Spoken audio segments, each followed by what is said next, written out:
Hello fiber friends, I'm Sharice Nicole of Sew Hooked on Treasures and welcome to this tutorial on how to print your very own fabric labels. What's great is that you can use these labels on just about any project that you make, whether it's your quilts, smaller sewing projects like zip bags, or even your crochet projects or knitting projects for my knitting friends. You can use them on so many different things. What I like about it the most is that it allows the flexibility for it to be able to say what you want, be any size that you want, and print as many as you want. If you're like a lot of us, we're not making hundreds of projects on a regular basis. So we just need a small amount, and those sizes of what we make may vary. My zip bags may be really small, or they may be bigger, like 12-inch square. So I might use different size labels. Either way, this gives you that freedom to be able to create the size that you want. Okay, let's jump into our materials. You will need some solid cotton fabric, 100% cotton. This is the Riley Blake Confetti Cottons in frosting.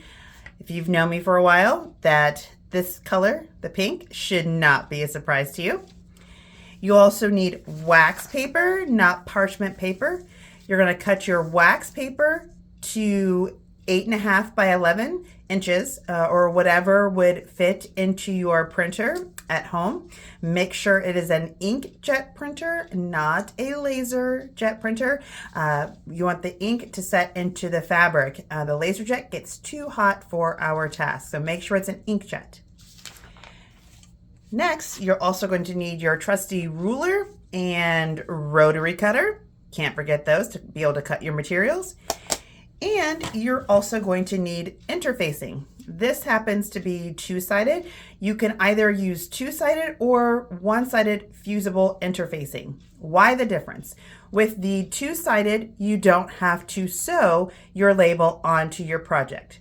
You can use the iron per the instructions on the fusible interfacing in order to be able to secure it, sandwich it between your label and your project, and iron it together.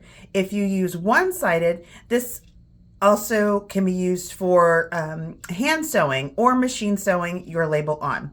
So either way, up to you on how you want to use them. It'll be slightly different on how you apply them in our steps as we go in later, but I'll show the difference at that point.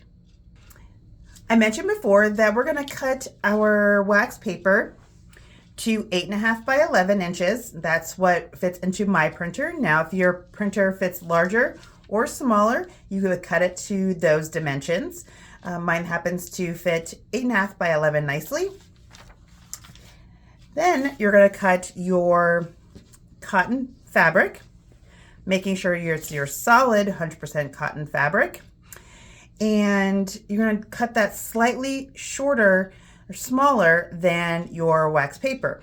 So this, I took 1/8 of an inch off the height and the width, so both sides of my fabric. So that makes it 8 3/8 by 10 7/8 inches. I'm going to take the two to my ironing board and secure the wax paper to the fabric. So I will layer it so you'll see how it's just slightly smaller my fabric is than my wax paper. And I will use the hot iron all the way on high, no steam, and iron this together. That will create sort of a post-it note type bond, if you will. It'll be easier to remove, but yet make your fabric stable enough to feed through your printer nicely and shouldn't bunch. I created my labels in Google Slides initially. However, since I started using the Canva application, that has been much better at creating different designs and images and way more flexible. So I redid my logo in Canva a while back and have just added it to my Google Slides template. And I stuck with it because I had already set up my label sizes in here and I could just plug in my new images. Now, what is important that no matter what you use, whether it's Adobe, Google Slides, Canva, any of those, is that you create a light gray outline, whether it's a box, a square, a table, either way, but just has a light gray thin line around your labels so you know what size they are. And these can tell you the dimensions using the rulers in the platform that you're using and that you're using to design, so it can tell you how big the label is going to be. That way you know what dimensions to stick within in order to create your labels. I have 3 different sizes for mine. I have these smaller ones, which are about 2.5 inches by 1.5 inches, that I use like for medium-sized, smaller projects, like zip bags and things like that, possibly tote bags.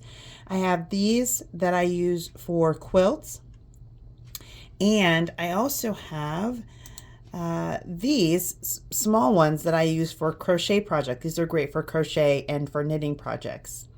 Now I'm going to use my inkjet printer to print these, and based on how your printer works, in my case, mine feeds paper side up. So my fabric will go on the side of the rollers where the ink will come out.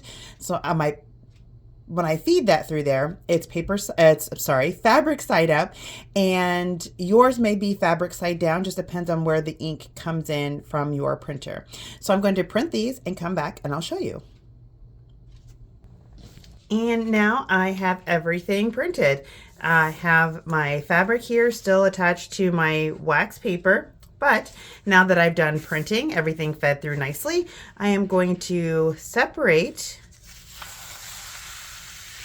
the fabric from the wax paper. Then I'm going to take my interfacing, and this is the one-sided, because with most of these labels, I'm actually going to hand sew, or I might machine sew them on, depends, but most of these I will hand sew. And the reason why I'm using the one-sided versus the two-sided is that when I hand sew, I like raw edge. When it comes to my labels. Some don't.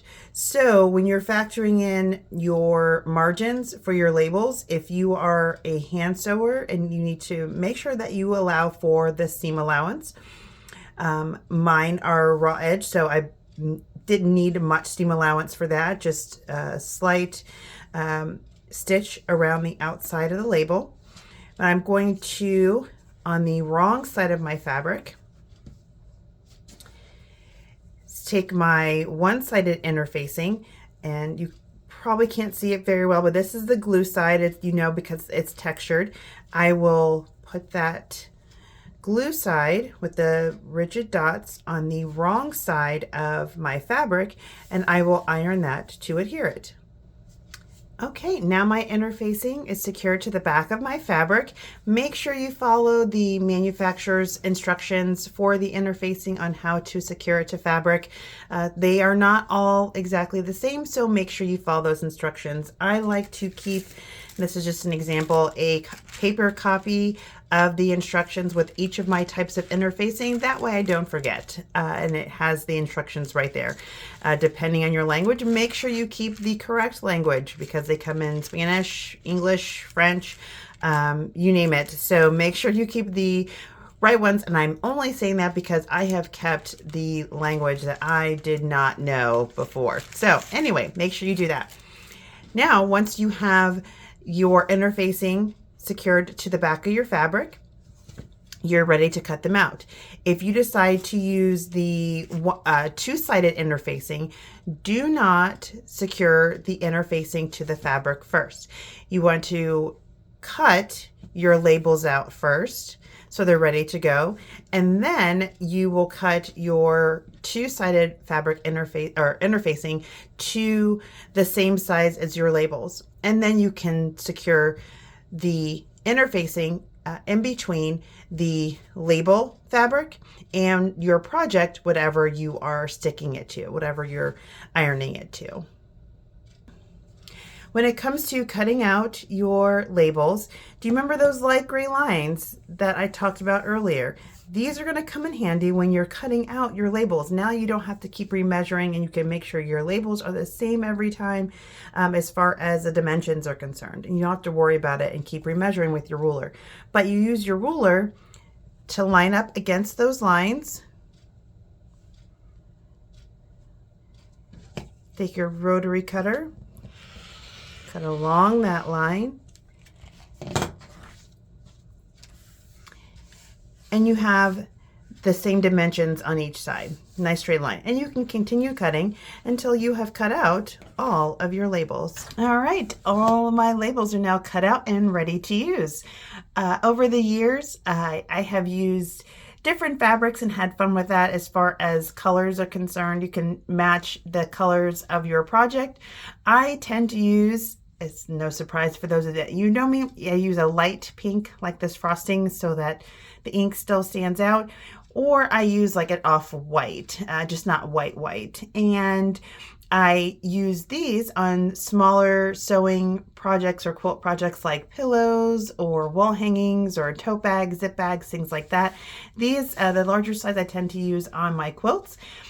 Something that I've also done sometimes is print the year on here.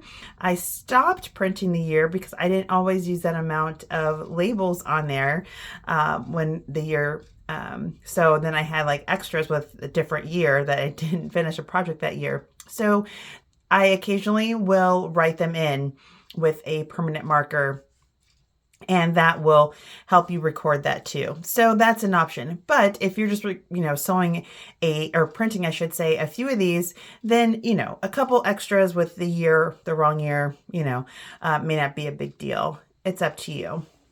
But I hope you found this tutorial helpful.